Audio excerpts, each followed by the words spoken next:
Hello, my friends. It's the O Wrestling Podcast. I'm your host, CW, and today I'm asking you a question. I'm going to answer it, but I'm asking you, who's over in pro wrestling? For you, who's gotten over for you in pro wrestling?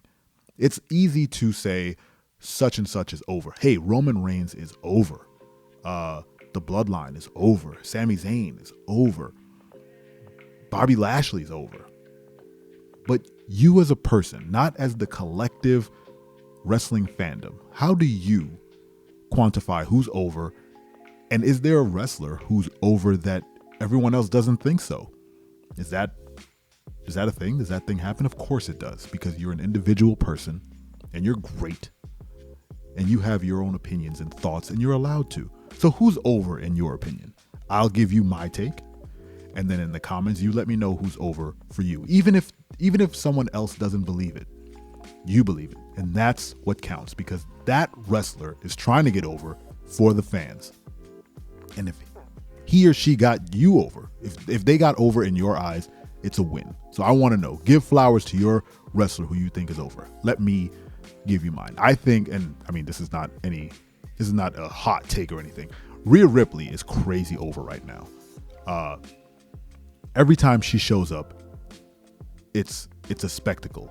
And I think now that she's getting back in the ring after her injury, it's great. She hasn't lost a step. She's still competing at a high level. She's intimidating. Her character work is great. She does a lot with a little.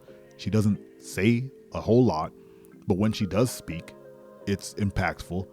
And she's made again, I always say, if you're going to go into a silly gimmick, you have to believe it wholeheartedly to sell it. And she is selling this mommy gimmick she has with Dom. This, quasi S&M sort of relationship she has with Dominic Mysterio. She's selling it. She's selling it hard. And they're doing a lot with a little.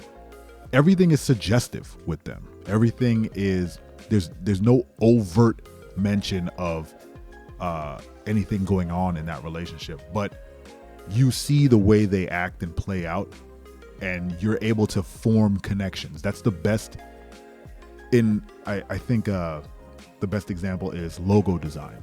So the FedEx logo is notorious is a bad way to say that, is heralded. Is that the word? I don't think it is. It's lauded, maybe that's it, for hiding the arrow, the forward pointing arrow in the logo. And it's one of those things that when you see it, you make the connection. They're not overtly showing you the arrow, but when you see it, you fill in the blanks, you literally, and then you make the connection, and then that logo resonates with you a lot more. When you see the Amazon logo and you see that smile underneath, when you realize it's saying it's a smile, but it's also from A to Z. Amazon has everything from A to Z with a smile. You make that connection, it makes it more impactful. When Rhea Ripley when Asuka blew the blue smoke in Dominic's eyes and Rhea Ripley reacted like a concerned, I don't know what. Like, it's definitely not a concerned mother, but it's a concerned, she's concerned for her Dominic, let's say. You can make those connections as to why she's concerned and what he means to her in whatever form that is.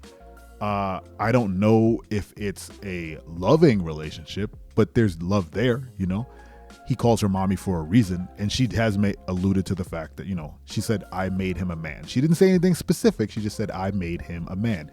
And she's doing a lot, right? With looks, she's doing a lot with movements.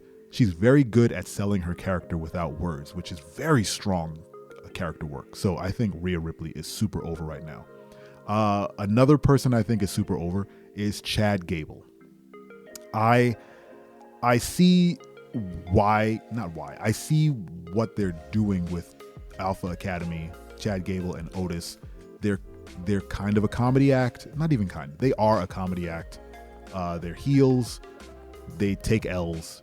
they get some wins, but they're there to make everyone else look good. But there's no one, I think, in the company who makes people look better than Chad Gable does. He is not only, I believe he's an Olympic wrestler. Like he's very much Kurt Angle. I won't say 2.0, but he's very much in the vein of Kurt Angle, where he's super capable. He is amazingly talented. He is nimble. He's strong. He does great promos. He cut a promo on Up, Up, Down, Down a couple of years ago where I think his catchphrase was ready, willing, and Gable. I mean, he cut a better promo on Up, Up, Down, Down in a video game in the GM mode for Austin Creed and Tyler Breeze. That is better than most promos on national television. The man is a talent, and he has crazy range. Look, he can do this comedy stuff. He can do serious work. He is super over with me. Even if people might not like Alpha Cat, I'm not basing this on anything. I haven't heard anyone say they don't like Alpha Cat. How can you not like Otis? Man's amazing. But I think there's a reason why Chad is taking so many L's, and I think it's the same reason why Bailey is too. I think he can take it. I think everyone recognizes Chad's ability to be a professional wrestler, to execute amazing moves, whether it be on the top rope or the ground or suplexes or whatever. He is capable, and he's all around great. Kind of like Drew Gulak, who also doesn't get the same flowers that he deserves. He's out there training people, being a consummate professional, Drew Gulak. But him and Chad Gable are amazing talents, and I think they both deserve more flowers. Chad is super over to me. Chad Gable is crazy over. Anytime he shows up, I'm there for his match.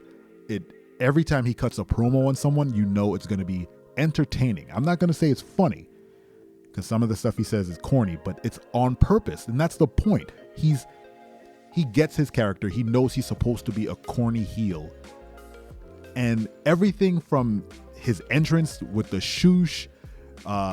Here's a little factoid that I didn't recognize. My daughter taught me this. So when Chad goes shoosh, thank you, and he throws two fingers up in the air, did you know that the two finger symbol means be quiet? Because I didn't know that. My daughter told me that. She goes, oh yeah, we do that in school, and it means everyone needs to be quiet. I was like, so he's yelling shoosh and then also double fingers for everyone to be quiet? Yo, that is strong. That's one of those things where if you know, and it just feels good for you to know. Now you know, okay?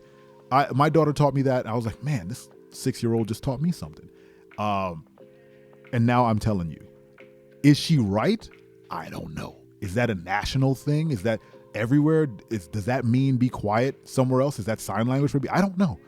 I'm going on the word of a 6-year-old, but she said it out of context for what Chad Gable's doing. So I have to believe her, because she wasn't reacting to him. She was just telling me something after school. So if that is what he is doing, that is some of the strongest work, because you just think he's doing peace signs. No, he's telling people to be quiet.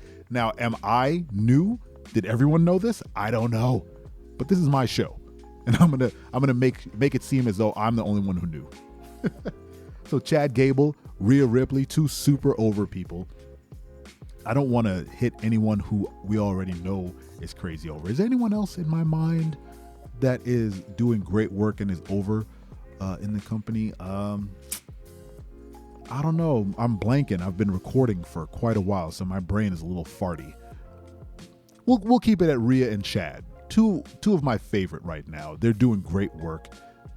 Who do you think is over in the company that maybe someone else doesn't? Or just for you? It doesn't even matter if anyone else doesn't. Who's over for you? Let me know in the comments. Hit the bell on YouTube so you get notified when new videos are up. Subscribe to the show on any podcast platform. I'm talking about any. It's everywhere. Yeah, that's today's episode. I hope you enjoyed it. I appreciate you and your time. And remember, I'm your friend. I'm your friend, but if I ever see you in the ring, I can beat you. Don't you know? Yeah, yeah, yeah.